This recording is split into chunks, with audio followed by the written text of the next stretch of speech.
ಮನೆ ಹೊರಗಡೆ ಬಾಂಬಚ್ಚ, ನಾನ್ ನಿಂದೆಲ್ಲ amount clear ಮಾಡ್ತೀನಿ ಇವತ್ತ. ನೀನ್ ಕ್ಲಿಯರ್ ಮಾಡ್ತಿದ್ದೆ ಲೌಡೆ, 2 ನಿಮಿಷ ಬಂದಿರು ಅಲ್ಲಿರು. ಲೌಡೆ ತಮಾಷೆ ಮಾಡ್ತಿಲ್ಲ ತಾನ? ನಿಜವಾಗ್ಲೂ ನೀನ್ ನನ್ ದುಡ್ಡು ಕೊಡ್ತಿದ್ಯಾ? ಹ್ಞೂ ಮಚ್ಚ, ತಗೋ ನಿನ್ ಟ್ರಿಪ್ಪಿಗೆ ಹಾಕಿದ್ 3,000 ಮತ್ತೆ ಊಟ ಖರ್ಚಿಗೆ 2,000 ತಗೊಂಡಿದ್ದಾರ. ಅದು ನಿಜ, ನೀನೇನ ಕೊಡ್ತಿರೋದು? ನನ್ಗಂತೂ ನಂಬಕ್ಕಾಗ್ತಾ ಇಲ್ಲಪ್ಪ. ತಗೋ ನಿಂದ 2,000.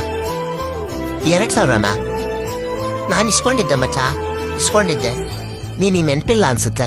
ತಗೋ ಹಿಡ್ಕೋ. ತಗೋ ಮಚ್ಚ, ನಿಂದ 500 ರೂಪಾಯಿ ಕೂಡ. ಇದ್ಯಾವ್ದು 500 ರೂಪಾಯಿ? ಬಡ್ಡಿ ದುಡ್ಡು ಮಚ್ಚ. ಬಡ್ಡಿನಾ? ನನ್ನ ಹತ್ರ ಏನು ಕೇಳಲೇ ಇಲ್ವಲ್ಲ? ಇಲ್ಲ ಗಿಫ್ಟ್ ಅನ್ಕೊ ಮಚ್ಚ, ನಮ್ಮಿಬ್ರು ಬಾಂಡ್ ಚೆನ್ನಾಗಿರ್ಬೇಕು ಅಷ್ಟೇ. ಮಚ್ಚ, ನಾನ್ ನಿನ್ನ ಬೋಳೆ ಮಗ ಲೌಡೆ ಮಿಂಡ್ರುಗಳ್ದವ್ ಏನೇನೋ ಅನ್ಕೊಂಡ್ಬಿಟ್ಟಿದ್ದೆ ಮಚ್ಚ. ಆದ್ರೆ ನೀನ್ ತುಂಬಾ ಒಳ್ಳೆಯವನಂತ ಪ್ರೂವ್ ಮಾಡ್ಬಿಟ್ಟೆ ಮಚ್ಚ. ಥ್ಯಾಂಕ್ ಯು ಸೋ ಮಚ್ ಮಚ್ಚ. Thank you so much. Thank you so much. Thank you so. ಎಲ್ಲಿದ್ದೀನಿ?